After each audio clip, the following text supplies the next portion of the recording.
Uzungumzie kuhusiana na documentary leo. Asante sana. Jina langu ni Dr. Gelvas Kasiga, mimi ni kaimu katibu mtendaji wa Bodi ya Filamu Tanzania.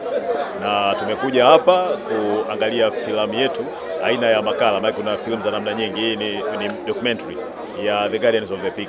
Na kwa hakika hii ni filamu nzuri sana ambao mimi na Watanzania wengi waweze kuja kuitizama. Waone namna ambao wanaweza kuitizama kwa sababu inatukumbusha jambo kubwa muhimu la kuhakikisha kwamba tunatunza mazingira yetu na hususan mlima Kilimanjaro ambao huu ni alama ya Afrika, alama ya Tanzania yetu, lakini ni alama ya uhuru na umoja wa nchi yetu. Kwa hivyo kuna haja ya Watanzania wengi kuweza kuangalia namna filamu hii ilivyo na nguvu ya kuweza kutukumbusha kuhusiana na kutunza mazingira yetu na hususan kutunza mlima Kilimanjaro. Zaidi hii filamu inakwenda mbali zaidi kwa sababu inaendeleza ule mwendelezo wa The Royal Tour, mwendelezo wa Amazing Tanzania, ambazo hizi ni kazi za filamu za kidokumentari ambazo Mheshimiwa Rais ameshazifanya. Mheshimiwa Rais Dr. Samia Suluhu Hassan ameshazifanya, na tunapoangalia The Guardians of the Peak inaenda kubeba yale maudhui au ile dhana ambayo Mheshimiwa Rais amekuwa akizungumza, hasa kwenye utunzaji wa mazingira kama nilivyosema, lakini pili kwenye kuhakikisha kwamba tunatangaza vivutio vya utalii wa Tanzania. Kubwa zaidi filamu hii ni ya ushirikiano kati ya Tanzania na nchi ya China. Kwa hiyo unaweza kuona pia inazidisha ile kuweka ule msingi mkubwa wa mwendelezo wa uhusiano wetu wa nchi hizi mbili ambazo una zaidi ya miaka 60 sasa. Leo ni mzinduzi, lakini mradi hii ni muhimu sana. Tunaona mazingira ishu kubwa.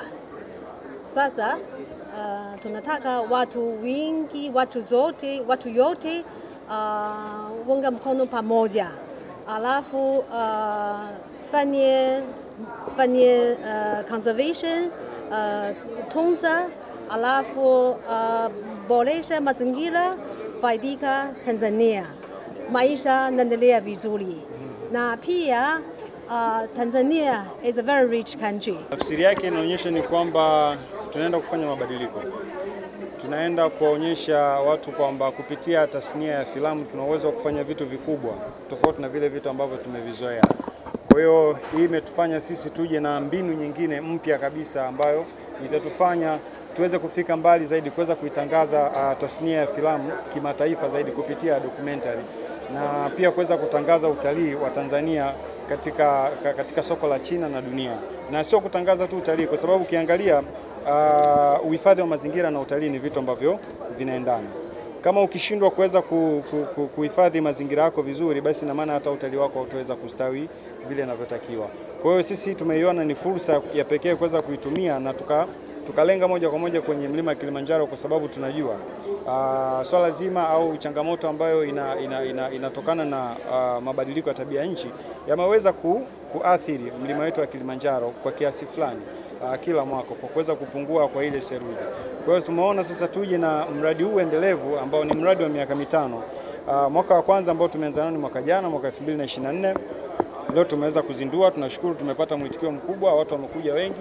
Tumeshirikiana vizuri pia na Bodi ya Filamu, Zara Tour, tumeshirikiana pia na watu wa TANAPA, TFS, na pia wadhamini wetu wakubwa ambao ni Meticulous General Insurance. Wameweza kutusupport kwa kiasi kikubwa sana, na wengine ambao mimi ni mwakilishi kwa niaba ya Shirika la Hifadhi za Taifa Tanzania na Hifadhi ya Mlima Kilimanjaro. Filamu tumeishuhudia na sisi ni wakilishi kutoka kule, tumeona kilichoelezewa na kinachoonekana kweli theluji ya mlima Kilimanjaro inapungua, lakini jitihada zinazofanyika zina malengo ya kuokoa ile barafu isiendelee kupungua, na ni kweli hizo jitihada zinasaidia na mlima sasa uko kwenye hali nzuri, maendeleo yake sio mabaya. Hivyo mmoja nataka niwashawishi na niwape Watanzania wenzangu ni kwamba wenzetu kutoka Ulaya wanakuja kupanda mlima Kilimanjaro. Kama mlivyoona, kupanda mlima Kilimanjaro ni rahisi sana. Kuna mtu nilikuwa nimekaa naye pembeni kama ananong'oneza, ananiambia mbona ile guide ana kitambi sana hata kapanda mlima. Niwape tu, niondoe wasiwasi. Mtu yote anaweza kapanda mlima Kilimanjaro bila shida yoyote. Ukiacha mwenye kitambi, ukiacha mtu mwembamba, wapo watu ambao wana mapungufu ya viungo. Mtu hana miguu, mwingine ana miguu yote miwili, lakini anapanda mlima Kilimanjaro anafikia kileleni kabisa. Tuna usaidizi, tuna miundombinu ambayo ni rahisi inaweza kusaidia ukaweza kufikia kileleni bila shida yoyote. La pili, niwapongeze waandaji wa filamu. Kaka huko vizuri. Sisi tunatoka kule tunapanda karibu kila siku. Tuko na wenzangu wako pale. Kilichoonyeshwa kwenye filamu ni uhalisia wa mlima Kilimanjaro. Vituo kama mlivyoona, unaanzia Marangu kwa njia ya Marangu. Unaanzia Marangu na kuja Mandara, Horombo, unakuja Kibo, unaenda kileleni. Sehemu pagumu kidogo na wala sio pagumu, alipokuwa analia yule dada kutoka Kibo kwenda Gilmans. Lakini ukiwa mvumilivu ukafuata maelekezo ya magaidi, unafika bila shida yoyote. Niwakaribisha sana Watanzania wenzangu, tuje tupande mlima Kilimanjaro. Karibuni sana Kilimanjaro.